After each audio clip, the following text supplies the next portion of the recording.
আসসালামু আলাইকুম বন্ধুরা, আপনারা সবাই কেমন আছেন? আমি তো খুব ভালো আছি। আজকে ঘুম থেকে উঠে দেখি যে মেঘলা আবহাওয়া আর বৃষ্টিও শুরু হয়ে গেছে। তো বরকে বললাম বাজারে যাও, তো বাজার থেকে দেখি ও রুই মাছ নিয়ে এসেছে। তো আজকে ভাবলাম রুই মাছ দিয়ে হালকা একটা বড়ির ঝোল করব।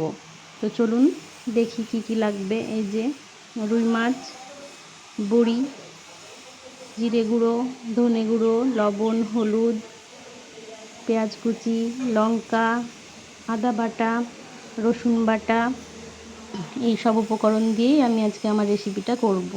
তো চলুন দেখে নেওয়া যাক রেসিপিটা। কড়াইয়ে হালকা তেল দিয়ে বড়িটা ভেজে নিতে হবে, হালকা করে একটু লাল করে। তারপরে ভেজে নেওয়ার পর বড়িতে একটু পানি দিয়ে দিতে হবে, মানে ওই গরম কড়াইয়ে পানি দিতে হবে, না হলে বড়িটা সেদ্ধ হবে না। আর এইটা আমাকে আমার এক মামি শাশুড়ি এসেছিলেন বাংলাদেশ থেকে, তো উনি আমাকে বলেছিলেন যে পানি দিলে বড়িটা তাড়াতাড়ি সেদ্ধ হবে। তো একটু ফুটিয়ে নিয়ে একটা পাত্রে আমি ঢেলে নিলাম।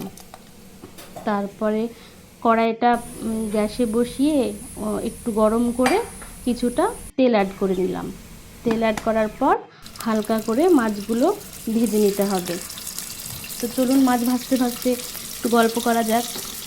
মানে আমার যে যা বলি আপনাদেরকে সেটা হলো আমার আপা।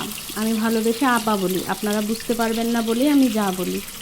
তো কিছুদিন থেকে আপার শরীরটা ভীষণই খারাপ। তো আমি বললাম যে কিছু রান্না করতে হবে না, আমি রান্না করে নিচ্ছি, আপনি কিছুদিন রেস্ট নিন।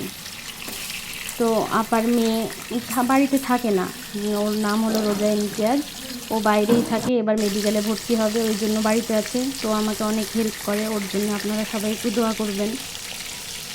আর এই যে তাও কথা বলতে বলতে ভাতও ফুটে গেল আর মাছও ভাজা হয়ে এসেছে।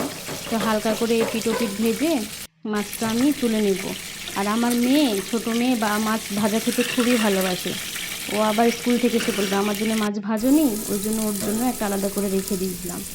তো ওই কড়াইতেই আমি আবার পেঁয়াজ দিলাম। পেঁয়াজ দেওয়ার পর কাঁচা লঙ্কা দিয়ে হালকা করে একটু নেড়ে নিলাম।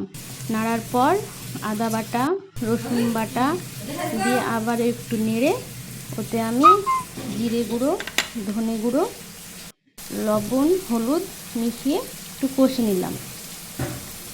আর কষিয়ে নেওয়ার পর যখন হালকা একটু তেল বেরোবে তখনই বুঝতে হবে যে মশলাটা কষানো হয়ে গেছে।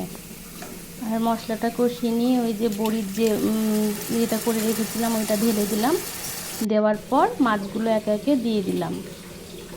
তো এই মাছ ফুটে উঠলেই ঢাকা দিয়ে দিতে হবে। আর আপনারা প্লিজ একবার এই রেসিপিটা ট্রাই করে দেখবেন, আশা করছি ভালো লাগবে। সবাই বেশ পছন্দ করেছে, আপনাদেরও ভালো লাগবে, একবার ট্রাই করে দেখবেন। আর এই বৃষ্টির দিনে সবাই ভালো থাকবেন। টাটা।